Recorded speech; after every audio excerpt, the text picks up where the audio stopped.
Hey, Commanders fans, get ready because we have 3 big pieces of news for you. But first of all, if you want to stay up to date with all the news and updates from our team, don't forget to subscribe to the channel and activate the bell so you don't miss any details.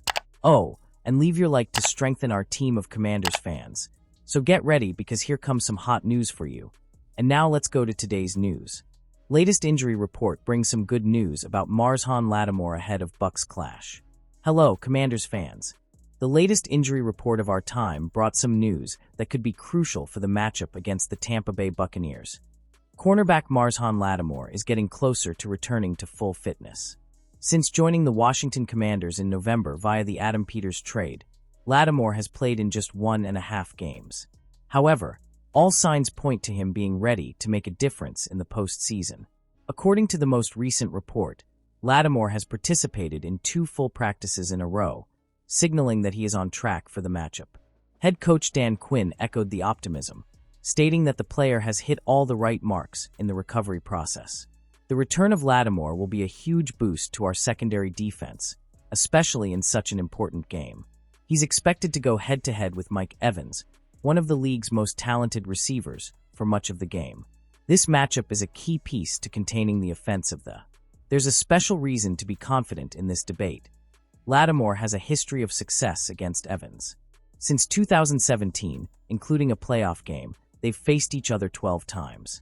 In those games, Lattimore limited Evans to just 16 receptions for 309 yards and 3 touchdowns on 30 targets.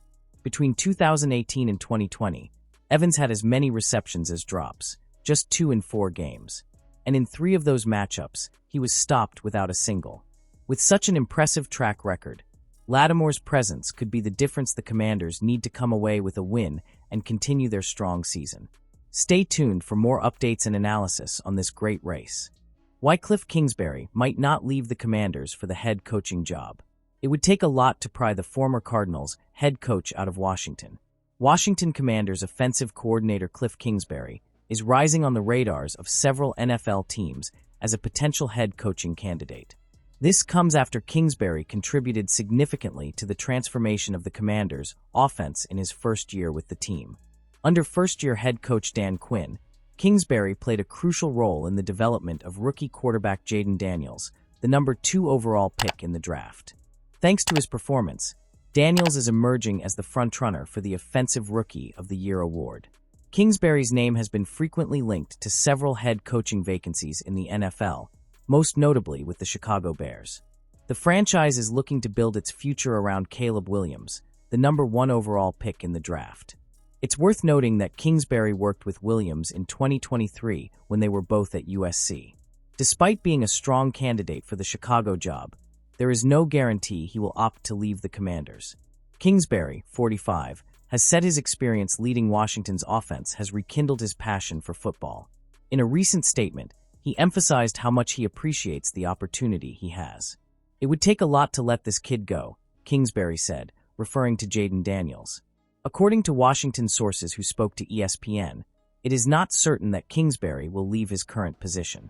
He appears deeply committed to the Commanders' project and Daniels' development.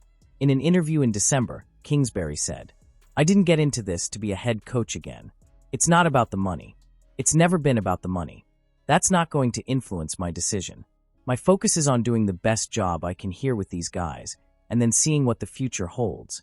With a 28-37-1 record during his 4 years as head coach of the Arizona Cardinals, Kingsbury believes he learned valuable lessons that would help him in an eventual return as head coach. He stressed the importance of what he learned under Dan Quinn's leadership with the Commanders. "I don't think I set the foundation at Arizona the way I would have after watching Quinn and how he implemented his philosophy from day one," Kingsbury said. "These are the standards, this is what we want, and this is what we're going to be. I definitely could have done a better job of that." While Kingsbury's NFL future remains uncertain, it's clear he's focused on making his mark in Washington. His commitment to the growth of Jayden Daniels and the rest of the Commanders' staff suggests he's in no rush to leave, even with other exciting opportunities on the horizon. Wild Card Edition. One player the Commanders would steal from the Buccaneers. The Washington Commanders are enjoying their best season in more than 3 decades, a run that has brought back memories of past glory for fans. The last time the team won more than 11 games in a season was in 1991, when they won the Super Bowl and made NFL history. Now, in 2024, that milestone has finally been reached again, securing a playoff berth for the first time since 2020 and rekindling hopes of a glorious run again. As the Commanders prepare to travel south to face the Tampa Bay Buccaneers this Sunday, an intriguing question arises. If they could pick any player on the opposing roster to bolster their team, who would it be? The answer seems clear: towering defensive tackle Vita Vea. At an impressive 6'4" and 345 pounds, Vita Vea is a force of nature at the center of the defensive line. He stands out as one of the best run blockers in the league, a quality that has been a weak point for the Commanders throughout the season. In 2024, for the Buccaneers, Vea accumulated 42 tackles, including 27 solo, 7 sacks, 1 pass defensed, and an impressive 10.5 stuffs, solidifying himself as one of the key pieces of Tampa Bay's defense. Thanks to his presence, the Buccaneers have the 4th best run defense in the entire NFL, while the Commanders' run defense is ranked 30th, a significant discrepancy that highlights the importance of a player like Vea. If the Commanders had the opportunity to count on Vita Vea, he wouldn't need to replace stars Jonathan Allen or Darren Payne. Instead, both could be moved to defensive ends, creating an absolutely terrifying defensive line for opponents.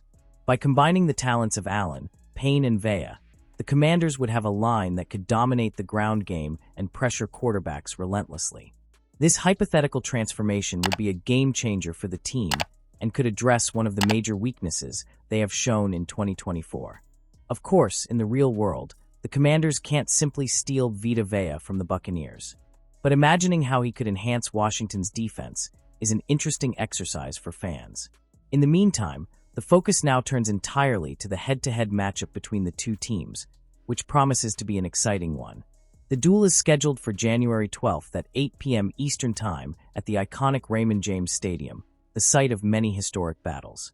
With everything on the line, the Commanders take the field determined to continue their historic season, while the Buccaneers will look to protect their home turf and advance in the playoffs. This is the kind of matchup that defines NFL history and promises to deliver unforgettable moments for fans on both sides. Let the battle begin.